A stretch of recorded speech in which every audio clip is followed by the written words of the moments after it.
En quoi la gestation pour autrui est-elle la rencontre d'intérêts? À l'origine d'une GPA, il y a bien entendu, le plus souvent, une souffrance immense, celle de ne pouvoir porter son enfant et le désir si compréhensible d'y remédier.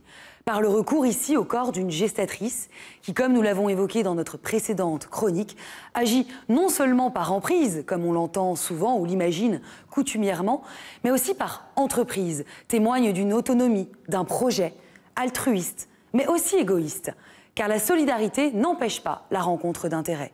Selon les travaux de l'anthropologue américaine Helena Ragone, les motivations de la gestatrice peuvent être variées.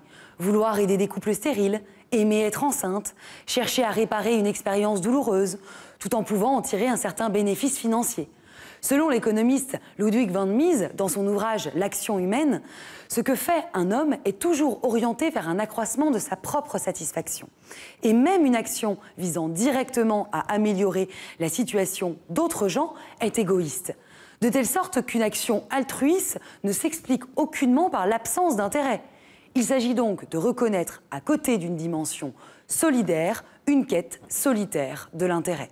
D'ailleurs, on peut se demander si l'image de la gestatrice, aimante, généreuse, voire miraculeuse, notamment véhiculée par les associations et les agences de mères porteuses dans les pays qui l'autorisent, ne participe pas à une valorisation, une esthétisation de son rôle, ne contribue pas à une fructification de son capital social, humain, elle qui fait quelque chose de bien, et donc en un sens à son propre intérêt.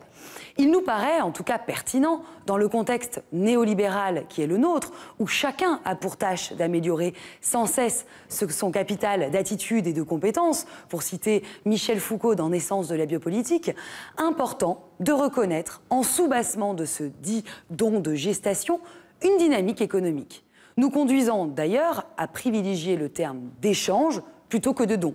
L'économie ne se limitant pas au financier, mais se posant comme la science de choix rationnel, au sens du grec ancien oikonomia, signifiant gestion de sa maison. Chacun se gérant soi-même et ses actions en tant que capital humain, utilisant ses propres ressources pour agir, entreprendre et aussi aider. Aussi, l'action de recourir à une GPA résulte-t-elle, comme toute décision humaine, d'une analyse économique, de calcul implicite, explicite, à la croisée d'intérêts respectifs entre solidaire et solitaire. Ainsi est mon éthique de conduite. La GPA, c'est aussi la traversée en solidaire du solitaire.